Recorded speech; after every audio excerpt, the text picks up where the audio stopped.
Imagine olhar para um mapa da Terra como se fosse um mapa antigo, rabiscado com linhas que não existem mais, e descobrir que, onde hoje há mar, havia terras firmes, bosques, rios e aldeias.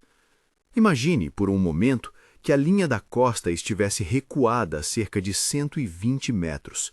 Cidades inteiras, campinas férteis e rotas de migração teriam simplesmente desaparecido, sob ondas que subiram lentamente, às vezes num suspiro longo de séculos, às vezes num salto violento em poucas décadas. Essa imagem não é ficção, é o mundo que nossos ancestrais conheceram antes de o Holoceno assentar o clima e, muito depois, as cidades da Mesopotâmia erguerem templos e cantar sobre deuses como os Anunnaki, por volta de 5.000 anos atrás. O que aconteceu com a Terra antes dessa chegada mítica? Para responder, precisamos recuar até o fim do Pleistoceno, atravessar geleiras que pareciam mares sólidos, acompanhar pulsos de água que redesenharam os contornos do planeta e olhar para como comunidades humanas e ecossistemas se reorganizaram depois do choque. Vamos percorrer essa história em etapas. A era do último máximo glacial, os mecanismos que fizeram o planeta aquecer, os eventos abruptos que mudaram tudo da noite para o dia, as terras que afundaram e, por fim, como essas transformações alimentaram memórias e mitos que floresceriam muito mais tarde nas planícies da Mesopotâmia. Se essa narrativa ressoa com você, deixe um like e inscreva-se. Há muito mais sobre povos e paisagens perdidas chegando. Há cerca de 26.000 a 19.000 anos, a Terra viveu o que chamamos de último máximo glacial. Nessa época, quase um terço da superfície terrestre estava coberto por gelo continental, camadas de gelo que podiam ter mais de 1 quilômetro de espessura e que avançavam como oceanos sólidos sobre grandes porções do norte da Europa, América do Norte e Sibéria. O nível do mar estava dramaticamente mais baixo, em média cerca de 120 metros, porque enormes volumes de água estavam aprisionados nessas massas geladas. Regiões que hoje são águas profundas eram planícies estendidas, pontilhadas de rios, lagos e florestas que sustentavam milhares de animais gigantescos e comunidades humanas que aprenderam a viver com frio extremo e recursos escassos. Essas condições não eram estáticas. O clima da Terra responde a variações pequenas, quase imperceptíveis, na forma como o planeta gira e recebe luz. São os chamados ciclos de Milankovitch, mudanças lentas na excentricidade da órbita terrestre, na inclinação do eixo e na precessão, que alteram onde e quanto o Sol incide sobre a superfície ao longo de milhares de anos. Sozinhos, esses ciclos são suaves. Sozinhos, não explicam saltos rápidos, mas o sistema climático é cheio de realimentações. Quando o gelo avança, ele aumenta o albedo, a capacidade da superfície de refletir luz, e assim favorece mais frio. Quando o gelo recua, mais luz é absorvida, aumentando o aquecimento. A concentração de dióxido de carbono na atmosfera também sobe quando os oceanos e solos liberam carbono com o aquecimento, o que intensifica ainda mais o processo.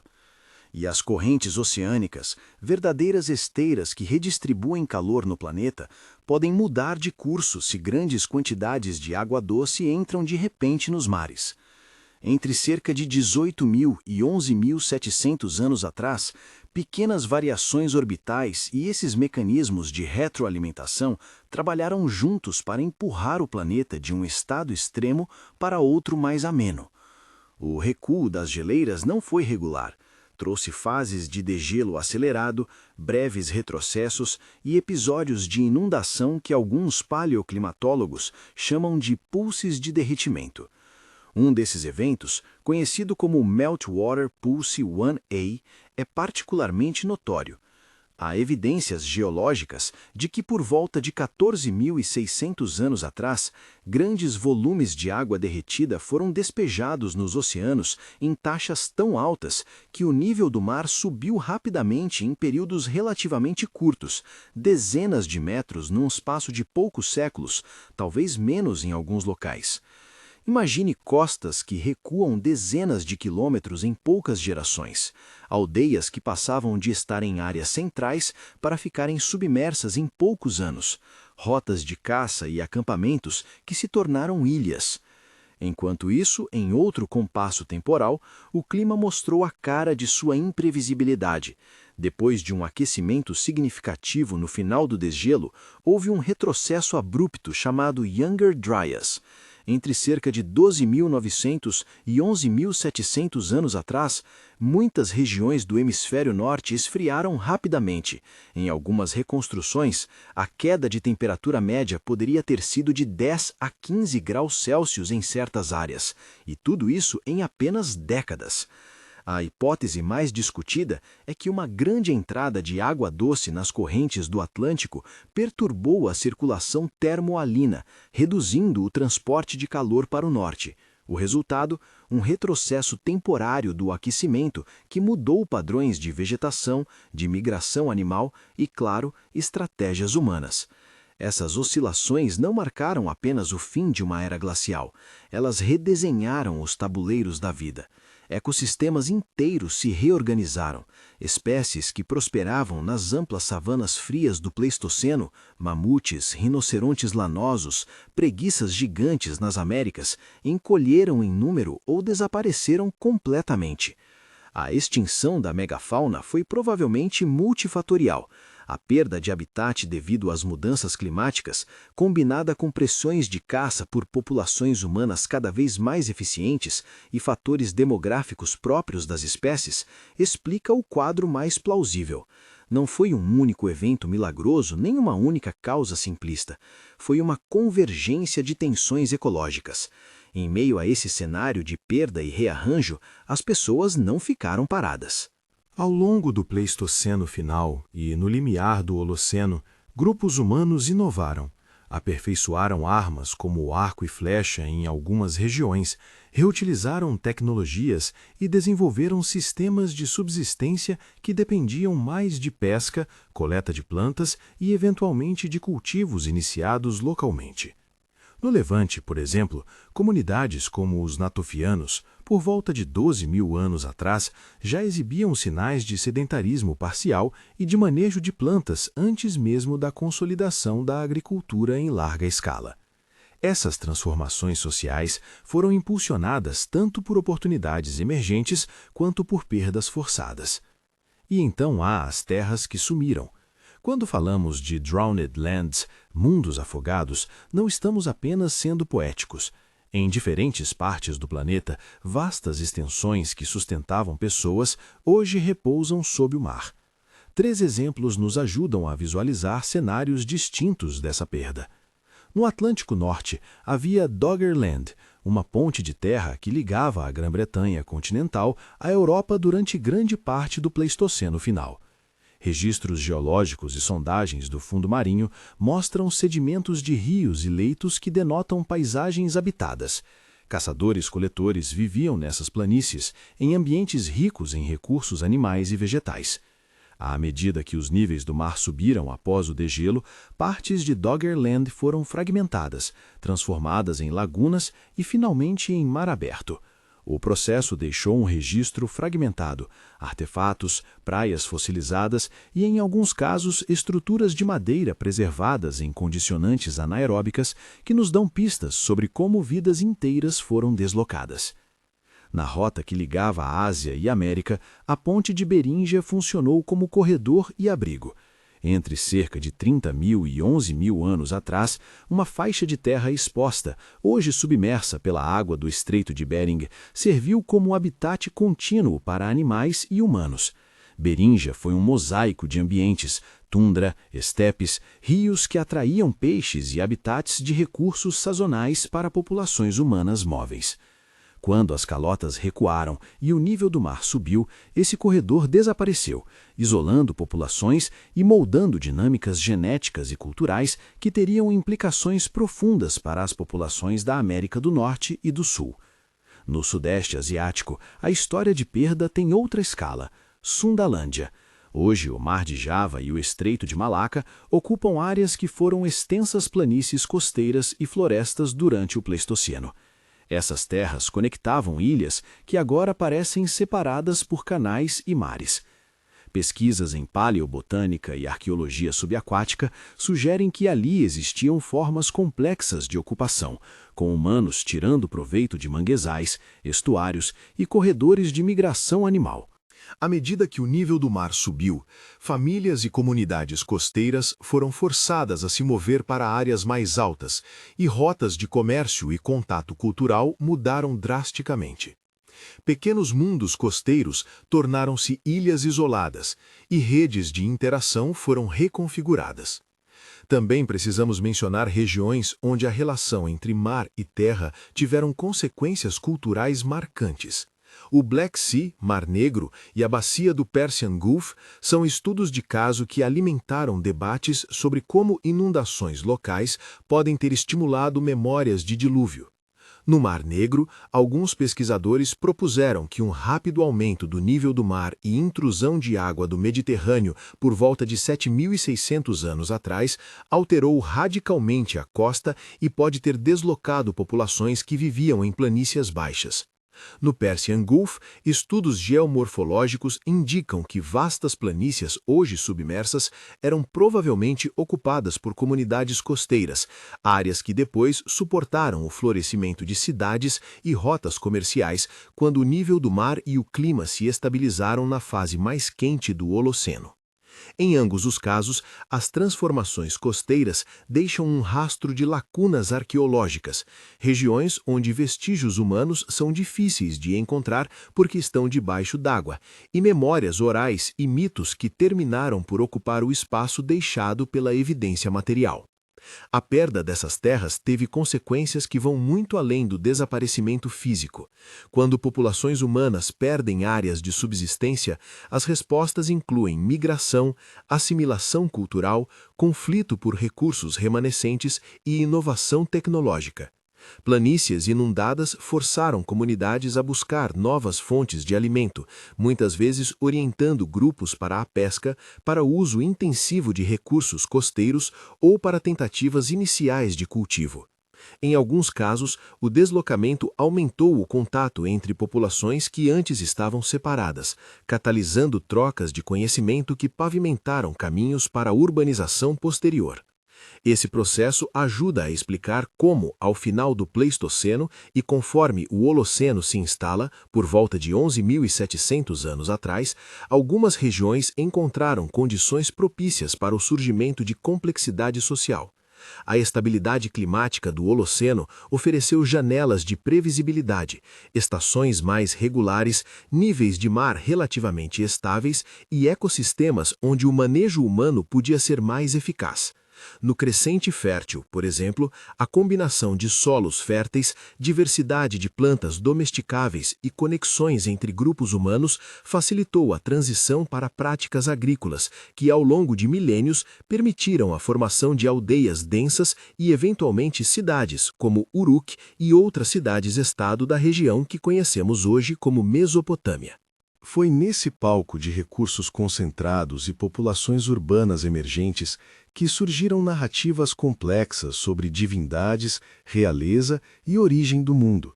Narrativas nas quais figuras como os Anunnaki seriam registradas séculos depois. Antes de chegarmos à Mesopotâmia e às histórias inscritas em tabuletas de argila, porém, é crucial lembrar que as memórias coletivas das populações do final do Pleistoceno e início do Holoceno foram moldadas pelo trauma de perda e pela necessidade de reorganização. Mitos de inundações, Histórias sobre povos que vieram do mar ou de deuses que trouxeram tecnologia e ordem podem ser entendidos como tentativas de codificar experiências complexas, deslocamento, contato com outros grupos, crises ambientais, em narrativas que transmitem sentido e instrução. Isso não prova histórias sobrenaturais. Sugere que eventos reais de inundação e migração deixam traços duradouros na imaginação cultural. E há uma outra camada que conecta geologia, biologia e cultura: os sinais no registro. Ritmos de sedimentos em deltas, depósitos de areia em regiões costeiras hoje submersas e padrões de isótopos em núcleos de gelo ou sedimentos marinhos permitem reconstruir as pulsões do desgelo e as taxas de subida do mar. Corpos submersos de sedimentos fluviais documentam a existência de vales antes inundados. Restos de madeira preservados em lama mostram praias agora distantes. Artefatos arrastados por ondas podem ser encontrados em bancos de sedimentos, às vezes esparsos, às vezes surpreendentemente bem preservados em bolsões anaeróbicos. O problema é que muito dessa evidência está sob água. Pesquisas de mapeamento submarino, sonares e perfurações no fundo do mar têm começado a revelar fragmentos de histórias locais, mas há um vácuo. Onde a costa se deslocou, a arqueologia é difícil e cara. Isso cria lacunas que, no imaginário coletivo, foram preenchidas por narrativas. No entanto, nem todo desgelo foi gradual e previsível. Em determinados momentos, os pulsos de derretimento alteraram o equilíbrio de forças de maneira violenta. O Meltwater Pulse 1A, por exemplo, é interpretado por muitos pesquisadores como um episódio de descarga intensa, possivelmente associado ao colapso de partes da plataforma de gelo em projeções que seguravam grandes volumes de água. Quando essas barreiras cedem, o oceano redescobre o mapa, inundando depressões, transformando estuários e separando terras que antes estavam conectadas por estreitas pontes terrestres. Para as pessoas na linha da costa, o processo poderia ser percebido como uma série de inundações persistentes, agravadas por eventos de tempestade que atingiam uma costa já fragmentada. Imagine por um instante uma aldeia costeira em Doggerland. Em um verão, a maré sobe um pouco mais do que o habitual. Na primavera seguinte, a praia recua alguns metros. As gerações percebem um padrão. Lugares antes seguros ficam alagados na temporada de cheias. Trilhas de caça mudam. Os pontos de pesca tornam-se inacessíveis. Com o tempo, as famílias decidem se mover para áreas mais altas, mas não todos. Alguns permanecem, adaptam-se a uma vida mais móvel, mais dependente de recursos aquáticos. Em outra latitude, em Sundalândia, uma comunidade costeira pode ver manguezais transformarem-se em canais mais profundos, forçando pescadores e coletores a migrar para terras interiores, onde a competição com comunidades já estabelecidas aumenta. Em Beríngia, percursos migratórios que ligavam populações humanas e animais mudam. Animais de caça se deslocam em novos padrões, e grupos humanos tendem a se fragmentar ou combinar-se conforme as oportunidades e perigos guiam as decisões.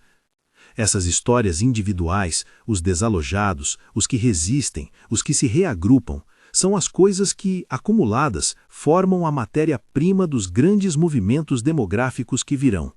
Ao final do desgelo e com o começo do Holoceno, o mapa humano começa a ser redesenhado. Corredores de contato que deram origem a trocas culturais, áreas que se tornaram centros de produção de excedente e, mais tarde, de poder. Em regiões como o Crescente Fértil, a concentração de recursos e rotas de intercâmbio contribuiu para a emergência de complexidade social que culminaria numa escala histórica, com cidades que tinham templos e histórias sobre deuses que controlavam a água e o destino. E é precisamente nesse ponto de confluência entre geografia, catástrofe e reorganização social que a pergunta do nosso título ganha força. O que aconteceu com a Terra antes da chegada dos Anunnaki há 5.000 anos? A resposta não é linear. Não se trata de um único evento mágico que fez a narrativa mítica aparecer, nem de uma população de deuses literalmente desembarcando do céu. Trata-se de um longo processo, milhares de anos de transformação ambiental, deslocamento humano, perda de territórios e recombinações culturais, que criou as condições materiais e psicológicas nas quais mitos sobre divindades associadas à água, ao destino e ao poder se tornaram relevantes e ressonantes. Ainda assim, há episódios pontuais que intensificaram a sensação de catástrofe e urgência. O Meltwater Pulse 1A e a súbita reversão do Younger Dryas são dois desses pontos de inflexão. Em muitos lugares, comunidades que viviam em áreas baixas experimentaram perdas rápidas. Em outros, o choque climático levou a uma reorganização de redes de subsistência que favoreceu grupos com acesso a novas tecnologias ou a rotas comerciais emergentes. E nas décadas e séculos seguintes, as memórias desses eventos, encorpadas em canções, lendas e práticas rituais, foram reinterpretadas pelas sociedades que emergiram quando o clima se estabilizou. A essa altura, nossa viagem já traçou uma linha, do último grande gelo para as planícies que foram consumidas pelo mar, dos ciclos astronômicos que empurraram o planeta para um novo regime, as realimentações que amplificaram o aquecimento, dos pulsos de derretimento que inundaram costas inteiras, as respostas humanas que variaram entre resistência, migração e inovação. Mas há um ponto em que a narrativa precisa dar um passo adiante para explicar as implicações regionais mais concretas, como, por exemplo, o que aconteceu no nordeste da África e na Mesopotâmia, terras que se tornariam o berço das primeiras cidades e do legado escrito que nos legou as primeiras narrativas sobre deuses e reis. É justamente aí que a geologia e a arqueologia começam a conversar de forma íntima com a mitologia e a imaginação humana. Porque quando comunidades ou grupos de pessoas que sofreram perdas convergiram com centros emergentes, relatos sobre chegadas de líderes, de estranhos dotados de tecnologia ou mesmo de entidades que controlavam as águas, emergiram como formas de explicar e legitimar novas ordens sociais. Antes de mergulharmos nas planícies aluviais onde Uruk e outras cidades surgiram e onde as listas de reis e os mitos foram fixados em tabuletas de argila, precisamos entender um dos capítulos mais dramáticos desse processo. Como a água, em episódios de alta energia, redescobriu o mapa e forçou recomposições humanas em escalas que mudariam a história. E nesse ponto, as evidências geológicas, arqueológicas e paleoclimáticas convergem para montar um quadro que é ao mesmo tempo técnico e profundamente humano, somado de dados mensuráveis e de inferências sobre vidas vividas. Dentro de alguns milênios, quando o Holoceno estiver estabilizado e as primeiras cidades já se organizem ao longo de rios como o Tigre e o Eufrates, as sociedades terão à mão recursos que permitam concentrar poder. Mas as memórias do que foi perdido pelas águas permanecerão como substrato cultural. Em algumas tradições, essas memórias assumirão a forma de grandes narrativas de dilúvio. Em outras, transformar-se-ão em histórias de tribos que descem do norte, ou de grandes reis que chegam de terras distantes. O pano de fundo físico, mares que subiram, costas que recuaram, planícies que desapareceram, terá sem dúvida alimentado a imaginação coletiva. É aqui que a história fica mais tensa. Há um intervalo entre as mudanças ambientais em grande escala e o momento em que a complexidade social admite relatos institucionalizados de divindade e poder. E é nesse intervalo que trabalhos de arqueologia e de paleoclimatologia tentam decifrar as lacunas. O que nos resta é combinar pistas, sedimentos que falam de ondas, sítios submersos que às vezes emergem em sondagens, artefatos isolados que implicam atividade humana antiga e registros míticos que ecoam perdas de uma natureza quase global. Reconstituir esse quebra-cabeça exige a melhor ciência. Datar sedimentos, analisar isótopos, reconstruir vegetação e a sensibilidade para interpretar o que mitos podem nos dizer, sem transformar narrativas em prova.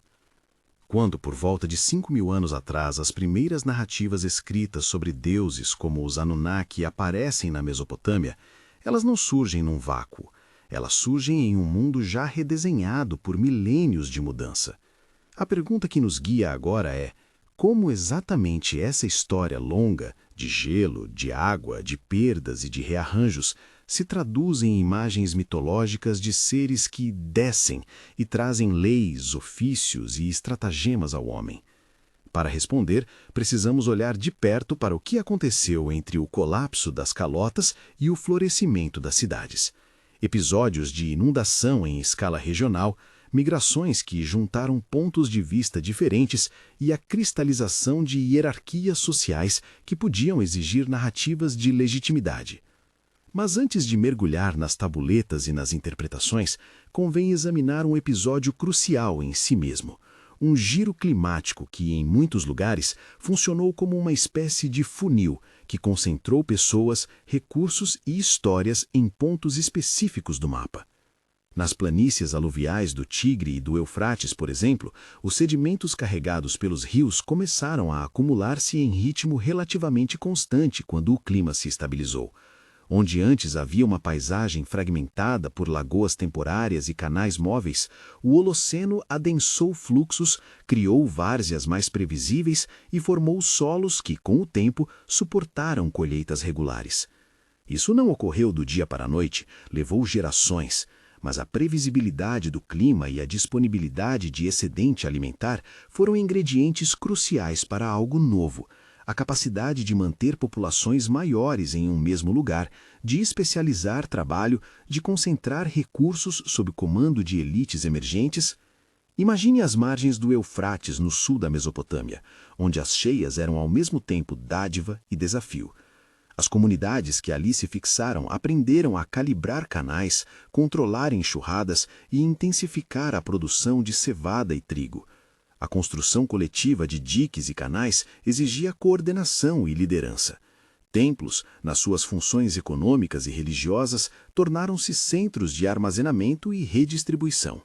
Em ermos que muitos séculos antes haviam sido lugares de passagem para grupos de caçadores-coletores, surgiram aldeias densas que, com o tempo, deram forma às primeiras cidades: Eridu, Uruk, Ur, entre as mais conhecidas.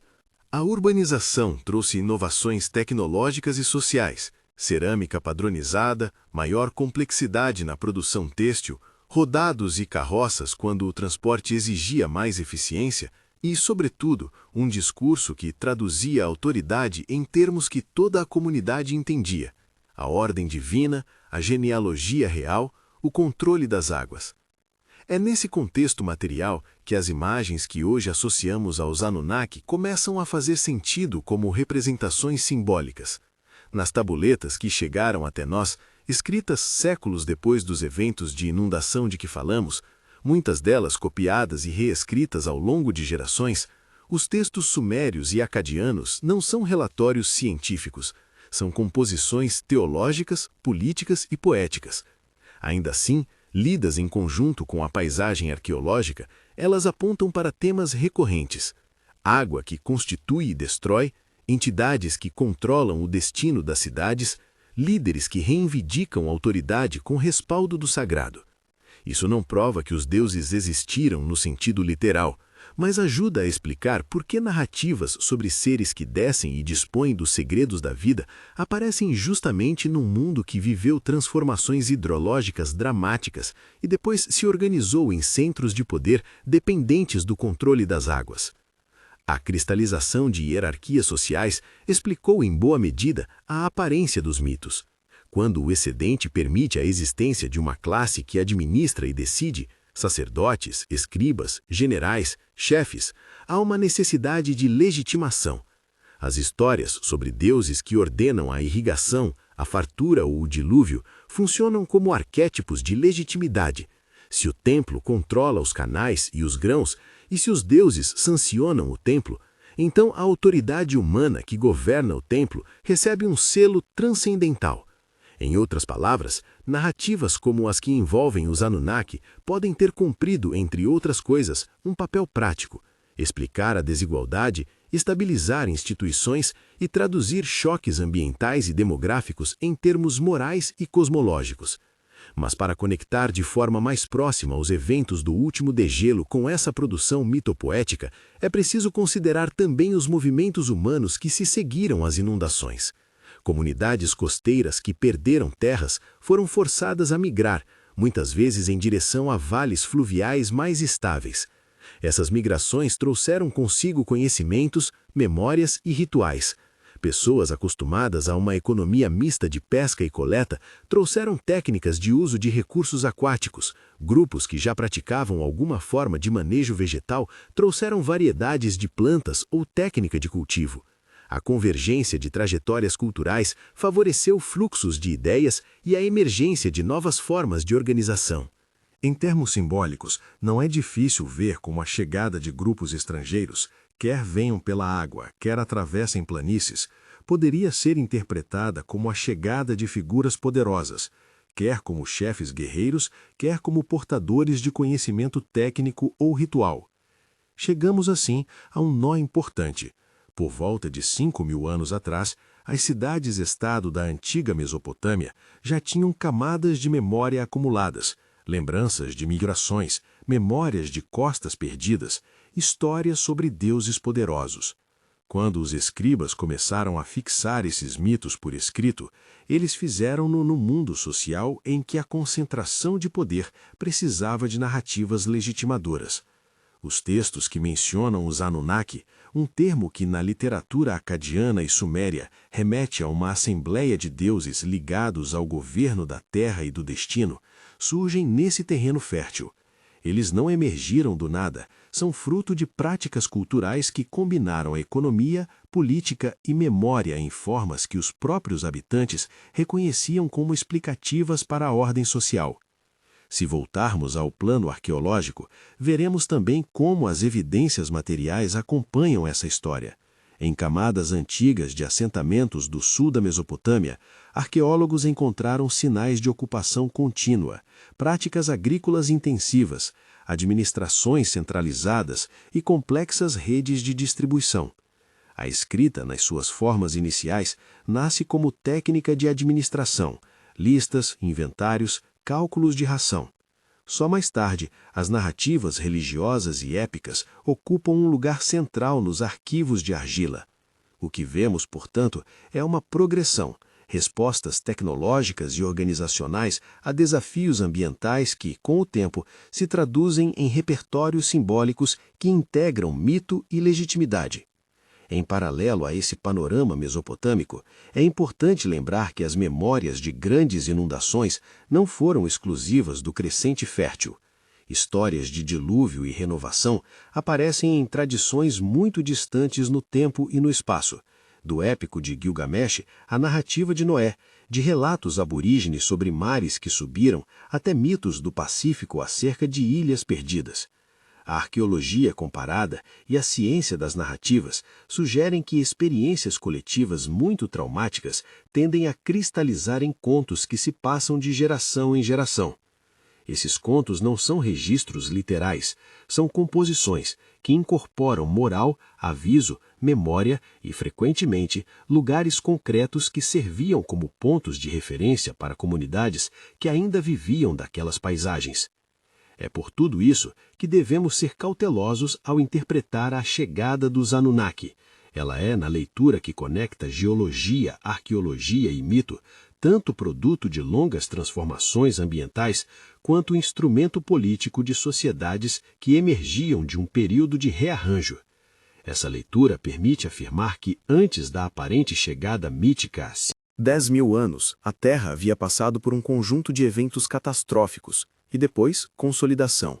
Mudanças que, ao deslocarem povos e reconfigurarem recursos, abriram espaço para novos agrupamentos sociais e, consequentemente, para novas narrativas sobre a origem da ordem. Especulação e interpretação. A narrativa dos Anunnaki.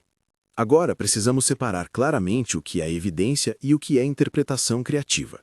Há, hoje, múltiplas maneiras de ler a figura dos Anunnaki, e algumas delas caem no domínio da especulação explícita.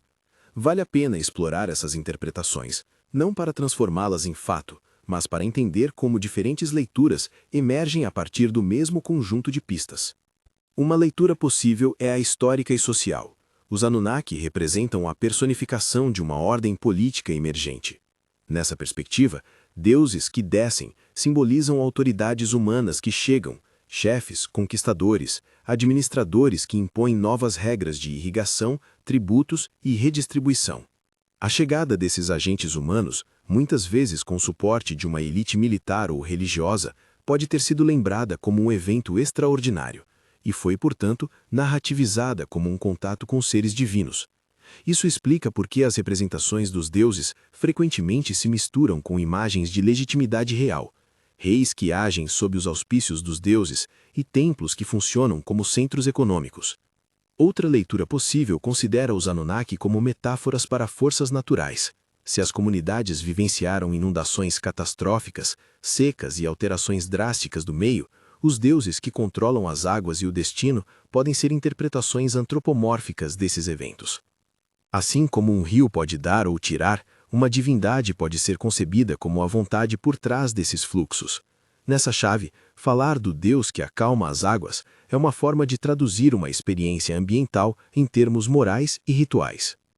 Há também interpretações de contato cultural que imaginam os Anunnaki como a lembrança de povos que trouxeram conhecimentos técnicos, metalurgia, construção, astronomia e que, pela diferença que imprimiram nas práticas locais, foram mitificados. Migrações longas, deslocamentos de populações costeiras para vales fluviais e o encontro entre culturas com saberes distintos podem criar a impressão de que algo novo chegou, e a atribuição desse novo a figuras poderosas, humanas ou divinas, é um mecanismo comum de memória coletiva. Por fim, existem hipóteses mais radicalizadas, a que se costuma chamar de Ancient Aliens na literatura popular. A ideia de que algumas narrativas mitológicas codificam memórias de contatos com entidades não humanas tecnológicas.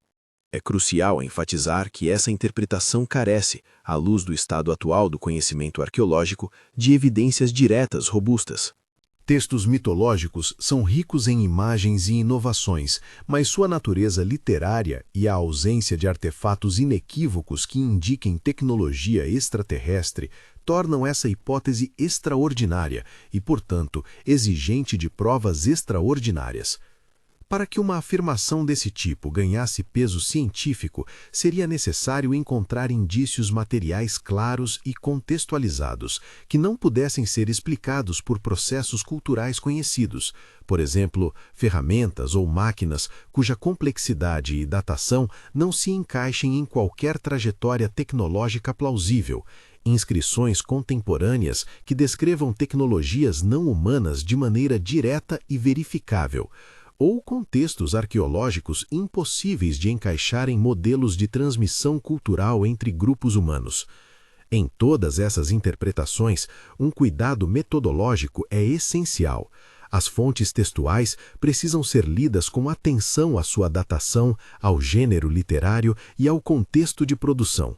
Uma lista de reis que atribui reinados fantásticos a heróis do passado não é um registro histórico no sentido moderno. Um poema épico expressa preocupações morais e existenciais, não um diário de campo.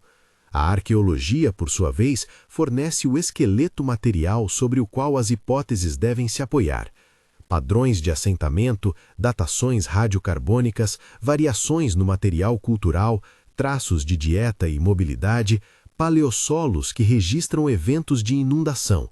Somente o diálogo entre essas linhas de evidência permite construir narrativas convincentes sobre como certas imagens míticas emergiram. Que tipo de evidência fortaleceria qualquer hipótese sobre contato extraordinário? Além do tipo de vestígio material já mencionado, objetos tecnologicamente incongruentes, inscrições claras, seria necessário um conjunto convergente de indicadores, contextos arqueológicos repetíveis e bem datados, relatos independentes e quase contemporâneos que falem do mesmo fenômeno com coerência e explicações alternativas plausíveis descartadas. No estado atual da pesquisa, o que temos são textos ricos e fascinantes e um quadro arqueológico que mostra profundas transformações ambientais e sociais, uma base perfeita para interpretações sensíveis e complexas, mas insuficiente para declarações de contato não humano.